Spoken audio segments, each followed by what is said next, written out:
Ano to? 20 days lang pala itong freeze order sa lahat ng assets at kayamanan ni Martin Romualdez.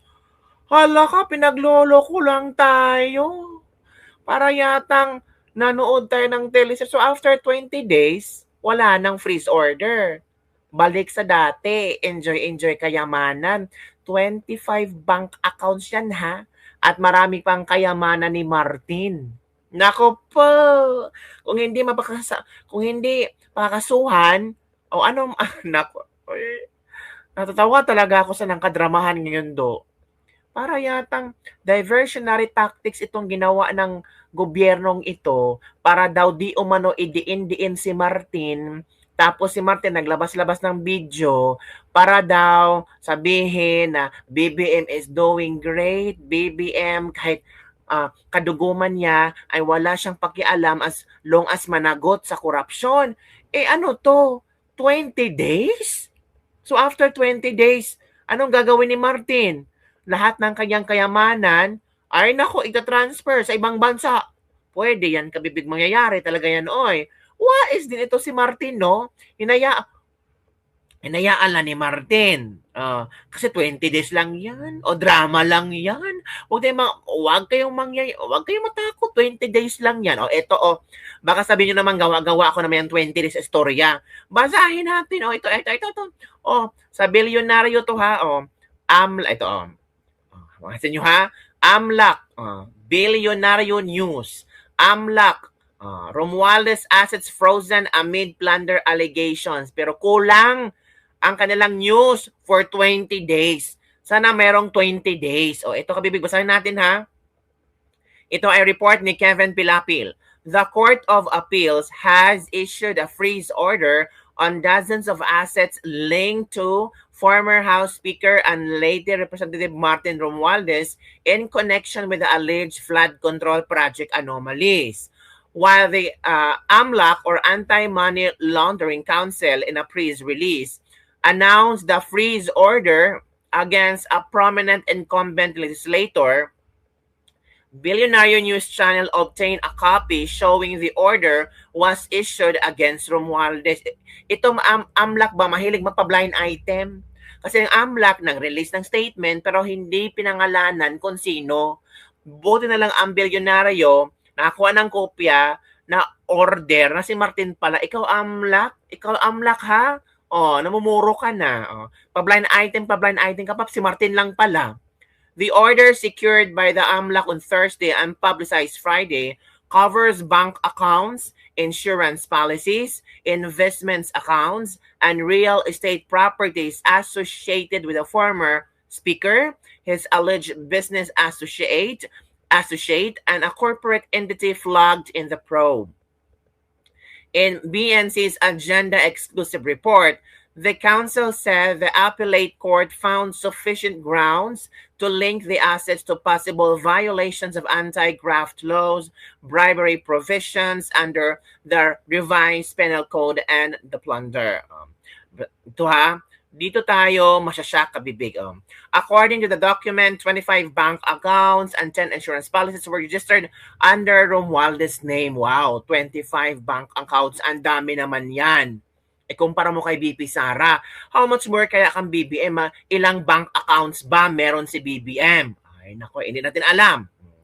Additional financial instruments and properties included 27 bank accounts, 10 insurance policy, and 1 investment account were traced to the former speaker, alleged associate and option of fraternity brother Jose Raulito Paras. Ito na kabibig. The freeze order, ito ha, lakihan natin ha. The freeze order will remain effective for 20 days. Oy, 20 days lang pala to. Unless extended by the court. Oy, bars the transfer or movement of the identified assets pending further proceedings. Oy, so nagdepende sa korte kung i-extend nila or hindi yung 20 days. Hala ka. Meanwhile, the former speaker sparkly asked the Office of the Ombudsman on Wednesday to inhibit itself from investigating the controversy, citing what is described as a pattern of prejudgment that could compromise his right to due process. Hindi ka bibig ha? 20 days lang pala. And unleashed extended by the court. Hala ka. Ano yan? Hindi yan binalita. Ang binalita nila, freeze order kay Martin sa kanyang assets and liabilities. Pero kulang-kulang na impormasyon. Kulang yung, kung isang taon ba? Forever ba? Pero 20 days lang pala. Ang konti ng span hanggang sa extended 20 days unless i-extend ng korte. Kung sabi ng korte, wag natin i-extend. So after that, anong gagawin ni Martin? Hindi. Pwede niya i-transfer lahat. Ang tanong, nasaan ba si Martin? Bakit hindi na nagpapakita si Martin Romualdez? Nako po, sabi ng iba, baka lumayas na. Hala ka grabe talaga ang mga netizen, no? Kung anong sabihin. Ito, grabe talaga ang mga netizen. Oy, nako, kung may integrity ang system, lalabas ang totoo kahit gaano katagal ang proseso. Sabi ni Aziz Abdu Baha. Kung may due process, dapat respetuhin natin ito kahit hindi agad ang sagot. Nakaka-frustrate yung ganitong culture na agad-agad may verdict kahit wala pang konklusyon. Kung may mali, let the legal system prove it, hindi sa social media. Para yatang naramdaman ko itong mga trolls ito ni ni Martin, mga supporters ito ni Martin. Sabi pa ng isang netizen, wow, 20 days. Edi sila na. Diba? Sila na. Allah, mga kabibig. Shocking. Uy, na-shock talaga ako ha. Akala ko kasi, maganda na ito kabibig. Talagang iba na si Martin. This is it na. Pero kita natin, 20 days lang pala. Ito may nabasa akong komento ni Attorney Regal. Sabi ni Attorney Regal, na-shock din siya. Ito freeze order sa assets ni Martin, 20 days lang pala. Ano ang resulta? Inaayos pa kasi ang script. Pang short film lang pala. Drama lang yan. For compliance and show. For the show lang siguro. Pampalubag loob lang daw yan. Mukhang palabas at planado ang galawan, attorney. Aray ko. Pang short film.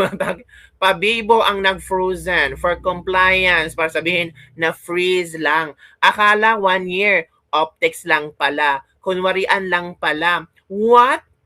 Patikim lang pala, kung wari lang niya, alam mo na si Bebe. Sabi na, scripted lang lahat. Yan kabibig ha.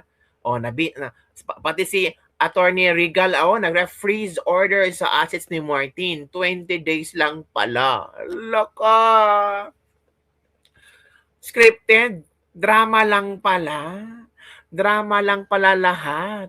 Pampalubag loob ni Bebe. Hay, ewan ko kabibig.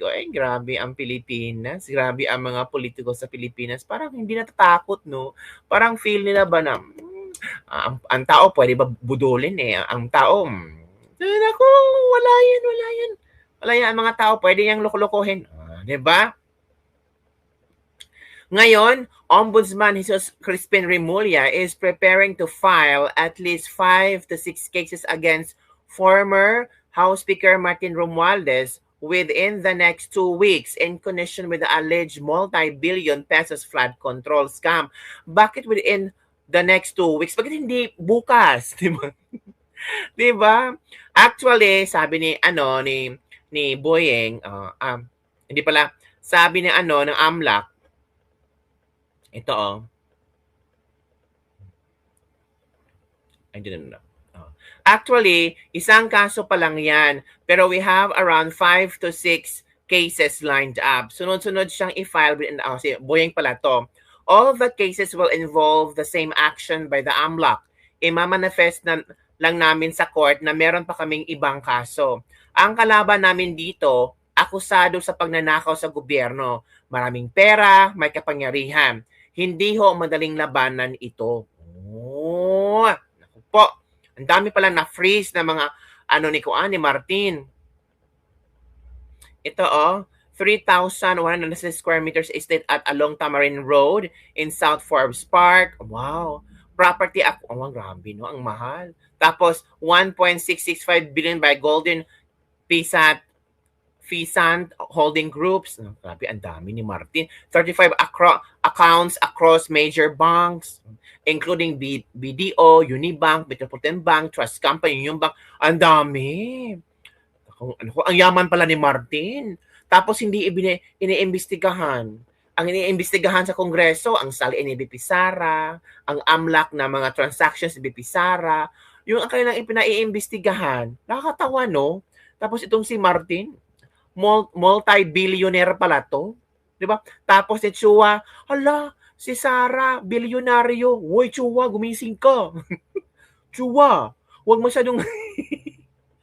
Nako, 'di ba? Kawawa si BP Sara, ginawang optics na si Martin talaga. Oo. Si Martin, 'di ba? Nakakatawa. So yun kabibig ha. Yun ang ating balita ngayon na kung saan 20 days lang. 20 days lang pala ang freeze order. Freeze order sa mga assets ni Martin Romualdez. After 20 days, depende sa korte kung i-extend or hindi. Kung hindi i-extend ng korte, wala. Tapos na ang drama. Pero kung i-extend ng korte, baka hindi natin alam kung ilang araw. Baka 1 week lang. Para saan? Sana ginawang 1 year. Or hanggang 2028. Diba, mga kabibig?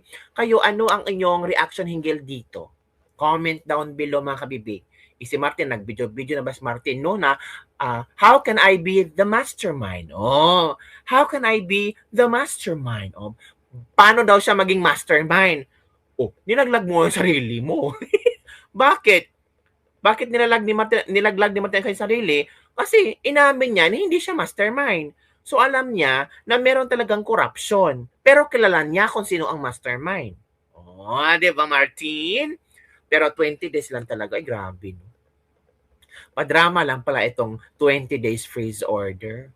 Or what do you think, mga kabibig? Drama lang ba ito? Or pananakot na ito kay Martin? Kasi nabalitaan ko na, ang tawag dito, inoferan daw ng settlement si Martin ni Boying Rimulya. O, sabi ni Boying, Martin, bibigyan kita ng settlement ha. Deal or no deal to. O, lahat ng mga nanakaw mo, isauli mo sa bansa, sa bayan. Parang nag-react si Martin. Ayaw ni Martin kabibig. Bakit? Kasi kung mag-deal si Martin, halatang nanakaw siya. How can I be the mastermind? Mga kabibig. Ay, nako kabibig. So, yun lang ang ating libak-libak for today. Again, 20 days lang po ang freeze order sa lahat ng assets and liabilities ni Martin Romualdez. Kasama ang kanyang 25 bank accounts sa iba't ibang bangko sa Pilipinas. O, diba? Ang yaman. 25 accounts. Ilan kaya ang laman dyan? Don't tell me milyones yan. Bilyones yan. No, grabe. 25 accounts, pero tapos meron pang 30 accounts. So, 55 accounts all? Wala. Ang yaman ni Martin. Paano naging mayaman si Martin? Diba? Ay, nako. Ang gulo-gulo. Tapos tayo mga mahihirap, gutom na gutom. Wala mga tayong account sa bangko. Sa GCash meron. Pero kung mayaman na tayo sa GCash, kung i-add natin lahat ng transactions, pero yung remaining balance, 10 pesos. So yun lang kabibig ang ating libak-libak for the day. Don't forget